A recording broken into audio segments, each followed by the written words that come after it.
சீதையை பிரிந்த ராமன் செய்வதறியாமல் புத்தி சுவாதீனம் இழந்து விட்டான். புத்தி சுவாதீனம் இழந்தவன் செய்கிற குற்றம் குற்றமாகாது என்பது இந்திய தண்டனை சட்டம்.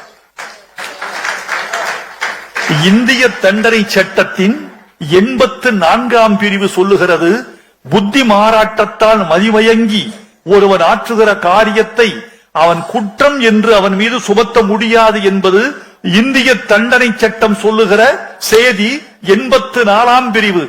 இது கம்பனுக்கு தெரியுமோ தெரியாதோ, சட்டம் தெரியாது, அவனுக்கு சமூகம் தெரியும், உளவியல் தெரியும். இந்த மன்னித்தலில் ராமன் என்ற ஒரு குற்றவாளி முற்றிலும் விடுவிக்கப்படுகிறான். நான் ஒரே ஒரு விஷயத்தை சொல்றேங்க, யார்கிட்ட வேணா விளையாடட்டும், ஏழுமலையான்ட்ட விளையாடுவேன். ஏன்னா ஒருத்தன் விளையாடினான், அவருக்கு பேர் என்ன? ஒய் சாம்பல் ராஜசேகர் ரெட்டி. ஐயோ, நான் விஜய் ஜோசப் விஜய்னு சொன்னதையே பெரிய பிரச்சனை ஆகிட்டாங்க. இப்ப திருப்பி இதை பண்ணிடுவாங்களோ? பண்ணா பண்ணிட்டு போட்டோம், எனக்கு பொய் பேச வராது. அதனால நான் சமயத்தில் நினைக்கிறது உண்டு, am I a misfit to politics? சத்தியத்தை சொல்லி ஆகணும்.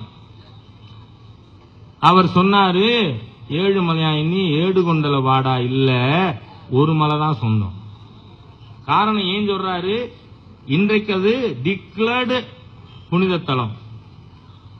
அதனால அங்க சிகரெட் போக முடியாது, மது போக முடியாது, மற்ற மத பிரச்சாரம் பண்ண முடியாது ஏழுமலையிலையும். ஆனா சிலுவை கொண்டே உண்ணாங்க.